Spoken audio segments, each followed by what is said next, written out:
সবাইকে শুভ সন্ধ্যা। আজকে আমার ফেসবুক লাইভে সবাইকে অসংখ্য ধন্যবাদ জানাই। আজকে 13 জুন 2025 আমাদের সারা ত্রিপুরা রাজ্যের মধ্যে যে অবৈধ অনুপ্রবেশকারী এবং সারা ভারতবর্ষেই অবৈধ অনুপ্রবেশকারী বাংলাদেশি এবং আফগানিস্তান, পাকিস্তান বা রোহিঙ্গা অন্যান্য দেশ থেকে বা বিদেশিদেরকে চিহ্নিত করে বিদেশি বিতরণ করার জন্য যে একটা আয়োজন ভারতবর্ষে যিনি আমাদের অমিত শাহজি আছেন, ওনার তরফ থেকেই সে বার্তা এসেছে যে 1 মাসের মধ্যে আমাদের ভারতবর্ষে এবং আমাদের ভারতবর্ষের প্রত্যেকটি রাজ্যেই যাহাতে বহিরাগতদেরকে চিহ্নিত করে প্রমাণিত করা হয় এবং বিদেশি বা অবৈধ অনুপ্রবেশকারীদেরকে চিহ্নিত করার জন্য যে একটা লক্ষ্য, যে সেই লক্ষ্যে পৌঁছার জন্যেই বা আমাদের রাজ্যের বা আমরা ভারতীয়রা যে বঞ্চিত হয়েছে, যে আজকে অবৈধ অনুপ্রবেশকারীদের দ্বারা আমাদের যে পাওনা, আমাদের সরকারি পাওনা, আমাদের সুযোগ সুবিধা ওনারা বুক করছেন, এর জন্যই প্রকৃত ভারতীয়রা বা প্রকৃত রাজ্যবাসীরা যে এক প্রকারের বঞ্চিত, লাঞ্ছিত, সূচিত হয়ে পড়ে রয়েছেন, তাদের জন্যই, তাদের সুবিধার্থেই আজকে আমরাও সারা ত্রিপুরার মতো বা সারা ভারতবর্ষের মতো আমরাও আজকে আমাদের ধলাই জেলার এই লংতরাই ভ্যালি সাব ডিভিশনে আমরাও একটা ডেপুটেশন দিয়েছি এসডিএম সাহেবের কাছে। তো আমরা আজকের দিনে আমি একটা কথা বলতে চাই বা অনুরোধ রাখতে চাই, আমাদের রাজ্যবাসীদের কাছে আমি একটা অনুরোধ রাখতে চাই যে আজকে আমাদের লংতরাই ভ্যালি বা আমাদের ত্রিপুরা রাজ্যের যে আন্দোলন, বাংলাদেশি বা অবৈধ অনুপ্রবেশকারীদের জন্য যে একটা আন্দোলন তৈরি হচ্ছে, সেটা ভারতবর্ষেরই সুবিধার্থে। এর জন্য আমি আজকে বলতে চাইব, দেখুন আমাদের এই আন্দোলন বা আমাদের এই দাবিটা কেন আজকে শুধু ত্রিপ্রাসাদের হবে? সেই আন্দোলনটা কেন বাঙালিদেরও হবে না? সেই আন্দোলন কেন চাকমাদের হবে না? সেই আন্দোলন কেন জমাতিয়াদের হবে না? সেই আন্দোলন কেন মুসলিমদের হবে না? সেই আন্দোলনটা হওয়া দরকার প্রকৃত ভারতীয় নতুবা প্রকৃত ত্রিপুরাবাসীর বাসিন্দা হিসেবে। সবারকেই আমাদের প্রকৃত নাগরিকদেরকে এগিয়ে আসা উচিত।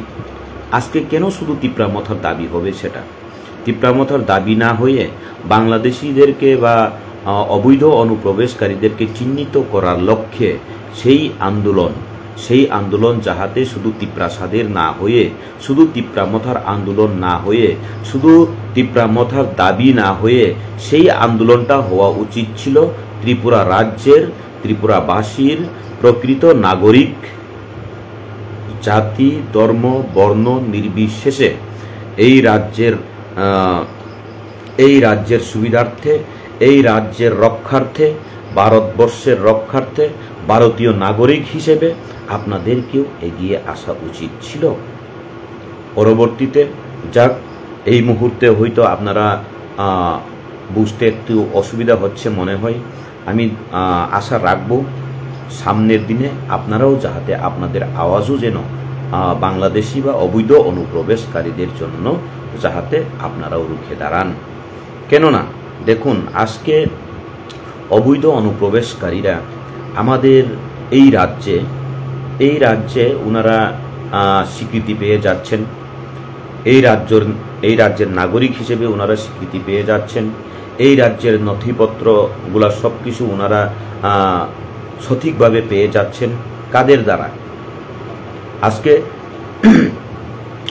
রাজ্য সরকারের কাছেও আমি দাবি রাখব এবং ভারতবর্ষের কাছেও আমি অনুরোধ রাখব এবং শুভবুদ্ধি সম্পন্ন সব ব্যক্তিদের কাছেও আমি অনুরোধ রাখব, আপনারাও চিন্তা করুন, আপনারা একবার ভেবে দেখুন। আজকে অবৈধ অনুপ্রবেশকারীরা লক্ষ লক্ষ আমাদের রাজ্যে, আমাদের ভারতবর্ষে প্রবেশ করার ফলে আমাদের যে বসত বাড়ি, আমাদের যে বসত জায়গা, আমাদের যে কিছু চাষবাস করে খাওয়ার জায়গাগুলা কিন্তু সেখানে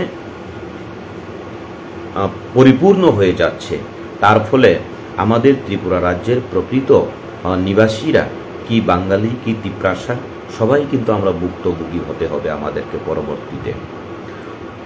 পরবর্তীতে আমাদেরকে ভুক্তভোগী হতে হবে।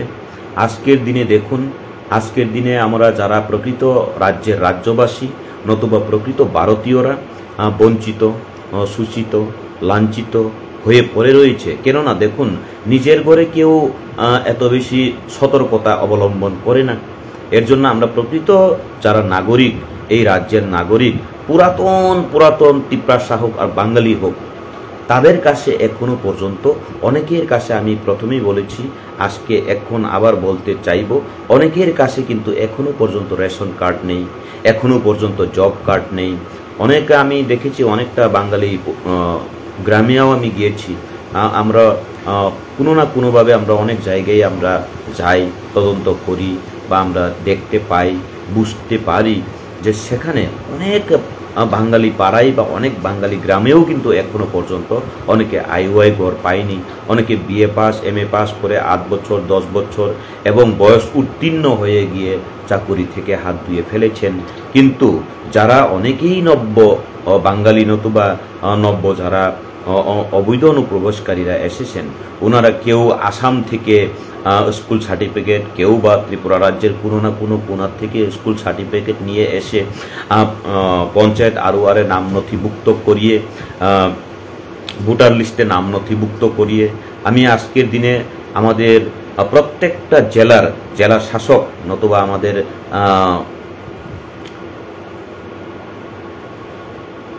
জেলা শাসক নতুবা আমাদের সাব ডিভিশনের যে ম্যাজিস্ট্রেট, ওনাদের কাছেও আমি অনুরোধ রাখবো, আপনারা একটু তদন্ত করুন। আপনারা যদি তদন্ত না করেন, পাবলিক কতটুকু করবেন? আর আজকের মধ্যে বা এই মুহূর্তে আমরা দেখতে পাচ্ছি যে আমাদের এই ত্রিপুরা রাজ্যে অবৈধ অনুপ্রবেশকারীদেরকে চিহ্নিত করে ধরিয়ে দেওয়ার দায়িত্ব এই রাজ্যের রাজ্যবাসীরা বা জনগণেরা নিচ্ছেন। তাহলে জনগণেরাই যদি বা আমাদের মতো পাবলিকরাই, আমি দেখেছি ধর্মনগরেও দেখেছি বা কাঞ্চনপুরের দিকেও দেখেছি, আমাদের ত্রিপুরা রাজ্যের অনেকটা জায়গাতেই এমন অনেকই অবৈধ অনুপ্রবেশকারীরা রয়েছে যে আর তাদেরকে অ্যাকচুয়ালি অবৈধ অনুপ্রবেশকারী বা যারা অবৈধভাবে আমাদের ত্রিপুরা রাজ্যে বসবাস করেছে, ওনারা তো অপরাধ করেছেনই, কিন্তু এর থেকে বড় অপরাধ করেছেন যারা প্রশ্রয় দিয়েছেন, যারা অবৈধভাবে প্রশ্রয় দিয়েছেন, অবৈধভাবে ওদেরকে কাগজপত্র ধরিয়ে দিয়েছেন, অবৈধভাবে যারা ওদেরকে সরকারি সুযোগ সুবিধা পাইয়ে দিয়েছেন, যারা অবৈধভাবে টাকার বিনিময়ে খেলা চলছে আমাদের ত্রিপুরা রাজ্যে।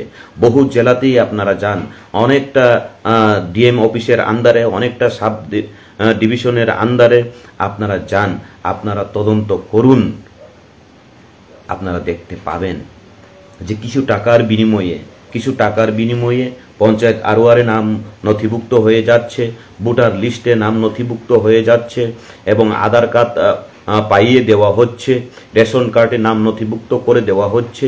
1000 টাকা, 2000 টাকা, 5000 টাকার বিনিময়ে নতুন রেশন কার্ড পেয়ে যাচ্ছেন।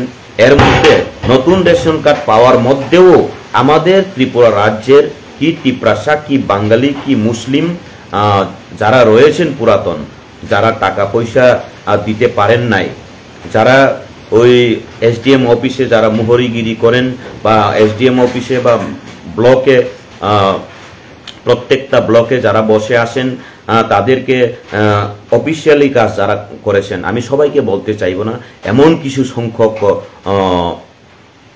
অবৈধ অনুপ্রবেশকারীদেরকে সাহায্য করার লক্ষ্যে শুধু টাকার বিনিময়ে, দেখুন এই টাকা আপনার ভবিষ্যৎকে রক্ষা করতে পারবে না। এই টাকা কিছুদিনের হবে, কিন্তু পরবর্তীতে তুমি যাকে এনেছেন, যাকে অবৈধভাবে অনুপ্রবেশ করিয়েছেন, ওনারাই একদিন তোমার কাল হয়ে দাঁড়াবে। সেই কথাটা মাথায় রাখতে হবে। বিগত দিনে আমাদের ত্রিপুরা রাজ্যে এমন কোনো ঘটনা হয়নি। বিগত দিনে আমাদের ত্রিপুরা রাজ্যে মানুষ এত বেশি খুন করেনি। দিন দাহারে একটা পশু পাখিকে বা একটা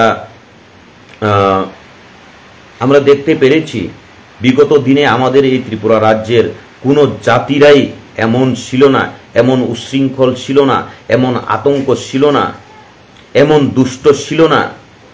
দেখেছি আমরা সর্বজাতিদের সাথে ত্রিপুরাবাসীর পক্ষ হয়ে, ভারতবাসীর পক্ষ হয়ে আমরা আজকে ডেপুটেশন দিয়েছি। আগামী দিনে আপনারাও সাথে থাকবেন। আমি বিগত দিনেও বলেছি, আজকেও বলি, আমরা বাঙালি বিরোধী নই, আমরা বাংলাদেশিদের বিরুদ্ধে আন্দোলন করি এবং করতে থাকবো। আপনারা সাথে থাকবেন। অসংখ্য ধন্যবাদ।